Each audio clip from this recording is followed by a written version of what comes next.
이때로부터 약 150년 이후에 일어날 일들을 이사야 40장 이후가 기록하고 있습니다. 바벨론 포로 역사에 관한 기록입니다.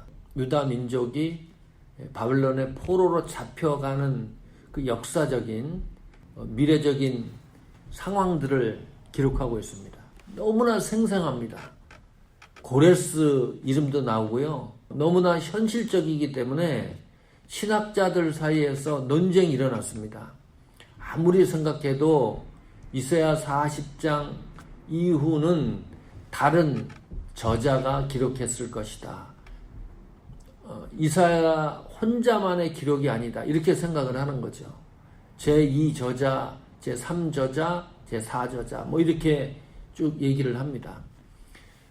그런데 이사야서 1장부터 쭉 읽어보면 문학적 관점에서 가만히 살펴보면 모든 작품에는 그 작가의 필력이 있습니다. 그 작가만이 쓰는 어휘력, 정서가 있거든요.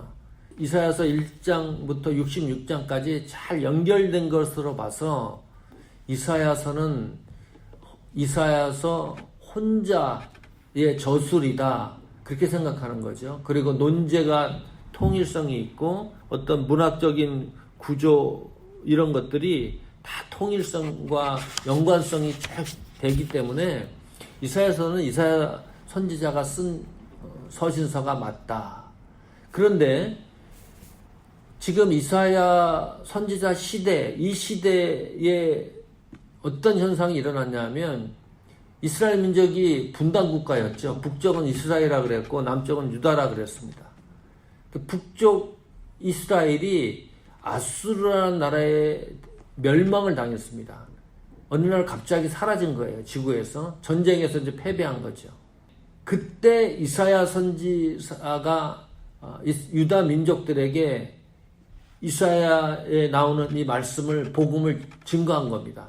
자, 같은 민족이었던 북쪽 이스라엘이 아수르의 멸망을 당했으니까 남은 유다 민족, 남쪽 유다 민족이 얼마나 사방이 막혀 있는 상황입니다. 불안한 거죠. 계속 아수르가 유다 민족도 포로로 또 침공하려고 하는 그런 여러 가지 정황들 때문에 유다 민족이 살아가는 그 상황이 굉장히 힘들 때입니다. 지치고 피곤하고 감당하기 어려운 그런 시대적인 상황이었습니다. 그런데 40장에 와서 이사야 선지자가 그 엄청난 시련과 고통과 사방이 막혀있는 그런 환경 속에 있는 이스라엘 민족에게 예언을 했는데 그 예언이 뭐예요? 포로로 또 잡혀간다는 거예요. 상상을 해보세요. 이거는 그 사람이 살 수가 없는 거예요. 지치고 피곤하고 뭐 전쟁에 북쪽 이스라엘이 사라지고 그것도 힘든데 게다가 또 예언을 했는데 너희는 훗날에 바벨론의 포로로 잡혀가서 엄청난 또 고난을 당한다는 그런 메시지니까 이거 살 수가 없겠죠. 그런 메시지를 듣는 이스라엘 민족 백성들을 생각해 보십시오. 게다가 그 복음의 메시지가 이런 거예요. 우리가 읽은 성경에 오직 여호와를 앙망하라. 이런 메시지예요. 지치고 힘든 성도들에게 유안이 되는 메시지일까? 아니, 전쟁이 일어나서 북쪽 이스라엘은 사라지고 그것 때문에 힘들어하고 또 미래에는 바벨론 포로 때문에 더 많은 고통을 받는다고 하는 그 상황 속에서 이사야 선지자가 그런 고통과 힘들어하는 백성들에게 메시지를 준 것이 뭐냐? 오직 여호와를 앙망하랍니다. 이게 무슨 말이에요? 만약에 하나님께서 이 문제를 해결해 주신다는 그런 메시지면은 충분하게 감동요는 우리가 받을 수 있는 하나님의 말씀이지만 이거는 생각해 봐야 될 그런 메시지입니다. 이 말은 무슨 말인가요? 오직 여호와를 앙망하라는 말을 다른 말로 하면 이런 거죠. 지금 상황이 좋지 않더라도 오직 여호와를 앙망하라. 전쟁이 일어나서 북쪽 이스라엘이 사라지고 또 고난이 찾아온다 하더라도 오직 여호와를 앙망하라. 병이 낫지 않더라도 여호와를 앙망하라. 사업이 실패하더라도 여호와를 앙망하라. 뭐 감정이 좋지 않더라도 여호와를 앙망하라. 죽을지라도 여호와를 앙망하라. 그런 말이에요. 이게 현실적인 복음이 아니에요. 하나님이 우리의 현실을 해결해 주신다는 그런 복음이 아니에요. 이 말은 무슨 말이냐면 하나님이 성도들을 향해서 가장 원하는 게 뭐냐? 하나님의 마음은 다른 거 없어요. 하나님을 앙망하는 것, 하나님을 의지하는 것, 하나님을 바라보는 것, 그것을 하나님이 가장 원하신다는 거예요. 우리가 어떤 상황과 힘든 환경과 내 상황과 관계없이 오직 하나님을 앙망하고 바라보게 하는 것, 이것이 하나님이 성도들에게 가장 원하신다는 거죠. 성도들이 뭐 부자가 되는 것, 건강하게 이 세상 잘 살고 잘 먹고 하는 것, 하나님이 그걸 원하는 게 아니고 하나님을 앙망하는 것, 그거 원하신다는 거죠. 하나님을 앙망하는 사람들은 어떤 상황이 벌어졌을 때 하나님의 말씀을 쫓아가는 것이 확연히 구분이 됩니다. 지금은 잘 모르죠. 하나님을 앙망하는 사람은 이 하나님의 말씀을 선택한다는 거예요. 제가 역사 얘기를 했었죠. 우리나라 그 신사참배 얘기도 했었고, 그래 감옥 간 분들 얘기도 했었습니다. 그 사람들이 바보가 아니에요.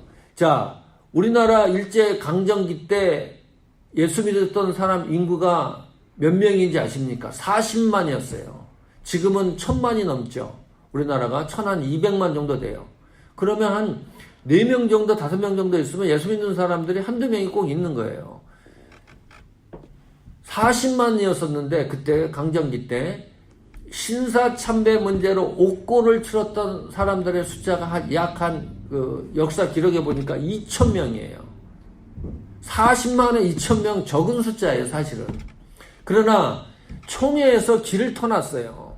신사참배는 국민 의례고 종교의식이 아니기 때문에 그것을 갖다가 길을 터놨는데도 불구하고 오직 여호와를 앙망한다는 이 신앙심 때문에 그 말씀을 쫓아갔던 사람들이 옥고를 치렀던 사람들이 한 2,000명가량인데 뭐 한 달 갔다 온 사람, 2달 갔다 온 사람, 주기철 목사님 같은 7년 옥고 끝에 돌아가시고 한상동 목사님 같은 경우는 5년 감옥살이를 하시고 그랬죠. 그리고 50명이 순교했습니다. 우리는 그 신사참배 때문에 죽은 사람들의 이름을 다 몰라요. 이름도 빛도 없이 신앙 하나 때문에 순교한 사람들이 한 50명가량. 신사참배를 거부하고 끝까지 교회를 지켜나갔던 200교회가 폐쇄됐습니다. 생명을 걸고 감옥을 갔던 사람들이 있어요. 어떤 사람은 지혜롭게 그 시대를 그냥 대체했던 사람들이 있는가 하면 하나님 이 말씀을 붙들고 끝까지 생명을 던진 사람이 있다는 거예요. 이 시대에 오직 여호와를 앙망하라. 오직이 무슨 말이에요? 어떤 상황과 내 감정과 내 사상과 내 생각과 어떤 환경과 그 어떤 것이라도 상관없이 나는 하나님을 앙망하겠습니다. 그런 말이잖아요. 내가 죽음 직전에 몰릴지라도, 내가 너무너무 힘든 상황에 몰릴지라도 나는 오로지 하나님만을 앙망하겠습니다. 그런 신앙입니다. 우리는 계속해서 도전을 받을지 몰라요. 우리 신앙을 흔드는 그런 것들이 너무 많아요. 오직 하나님만을 앙망하게 하는 이것을 흔들려고 하는 것들이 문화적으로도 그렇고 환경적으로도 그렇고 뭐 감정적으로도 그렇고 사상적으로도 그렇고 우리를 계속 흔드는 이런 일들이 너무 많아요. 사람 간의 인간관계에서도 그렇고 그때마다 오늘 말씀이 꼭 기억하시길 바랍니다. 오직 여호와를 앙망한다는 이 신앙심이 우리를 지탱하는 힘입니다. 하나님이 약속한 게 있어요. 오직 여호와를 앙망하는 사람에게는 반드시 주시는 하나님의 특별한 약속이 있습니다. 그 31절에 보니까 새 힘을 주신다. 우리의 힘이 아니라 하나님이 주시는 힘을 주신다. 하나님을 앙망하기로 결정을 하면 하나님이 반드시 힘을 주시는 거예요. 내 힘이 아닙니다. 하나님이 주시는 능력입니다. 이게 파워예요. 그 다음에 하나님이 주시는 그 힘은 뭐냐? 피곤치 않게 한다. 곤비치 않게 한다. 결정적인 건 뭡니까? 하나님을 앙망하는 데에서 절대로 벗어나게 하지 않는 내 신앙을,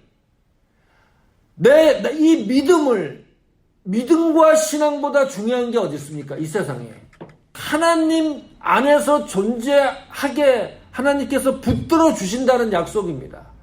그리고 분명히 약속을 했어요. 하나님이 주시는 새 힘이 있다. 오직 여호와를 앙망하는 사람은 새 힘을 얻는다. 하나님이 주신다. 어느 정도 독수리가 날개치며 올라가될 것이요 다른 박질하여도 곤비치 아니하겠고 걸어가도 피곤치 아니하는 이런 새 힘입니다. 오늘 이 말씀이 우리에게 은혜가 되기를 축복합니다. 다른 말로 하면 오직 하나님 한 분만으로 만족합시다.